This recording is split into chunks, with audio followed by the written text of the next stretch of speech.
Long before the latest dust-up with China's Huawei, security analysts have been sounding the alarm on Canada's ties to that Chinese telecom company.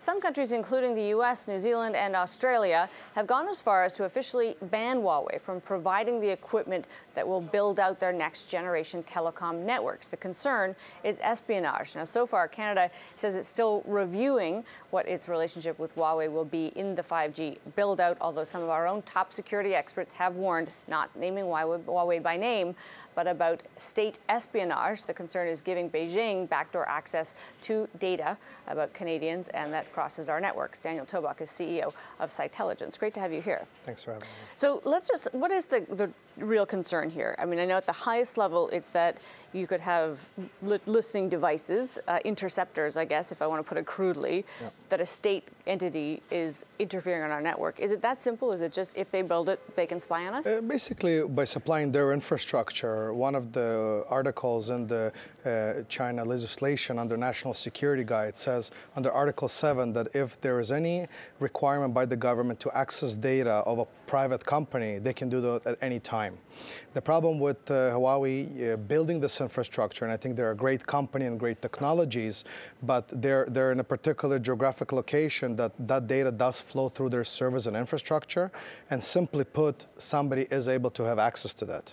So if we had assurances, as we will, and I've interviewed senior Chinese officials who say it's all trumped up and there's no evidence whatsoever that they do spy or they are spying.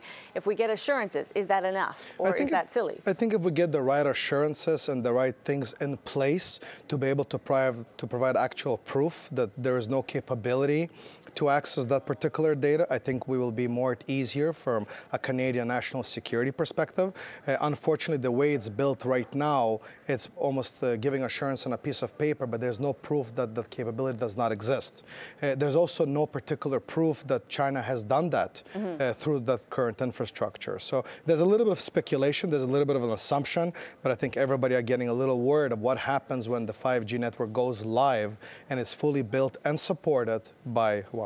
So the players that are actually doing the building of this network, and those are the big telecom players, have obviously an interest in top technology, but also the cheapest technology, the best technology at the best price. Absolutely. How big a factor is that in this discussion? It's a very big factor. So on average, on an annual basis, Telus spends about $1 billion, Bell about $750 million, and Rogers as well.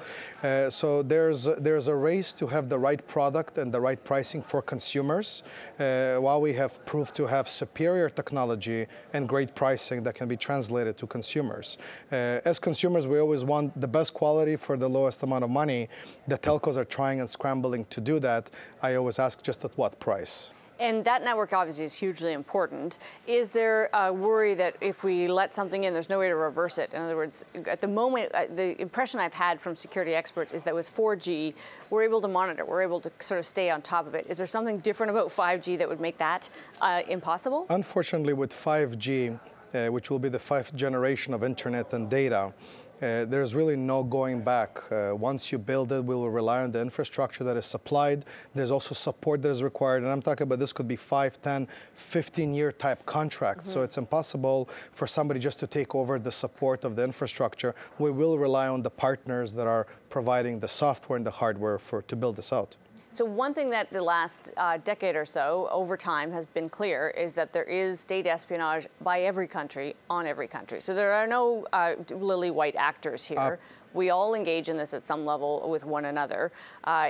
So is it possible that one end game here is that we acknowledge that will be the case, that our networks aren't secure, or that some of our networks aren't secure, and that there's another way to go, that we create closed loops where things have to be secure, but we just agree that you and I will probably operate on a network that's insecure. Amanda, you said it very correctly. Everybody are doing some sort of espionage around the world today. Some are more active than others.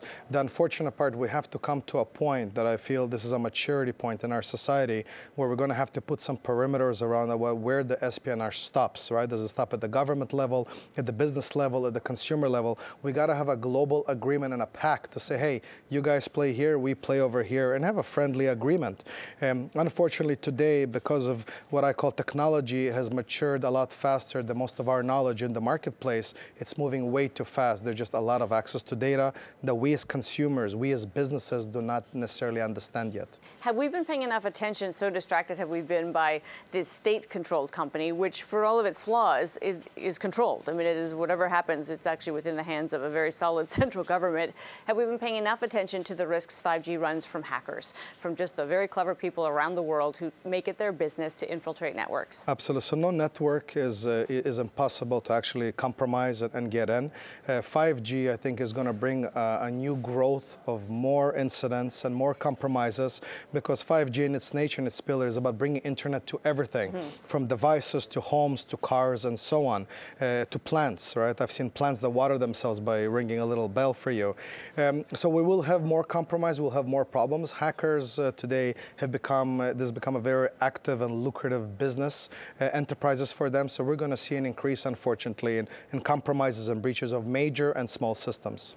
Great to have you here for this, Daniel. Thanks for having me on. Daniel Tobok is CEO of Cytelligence.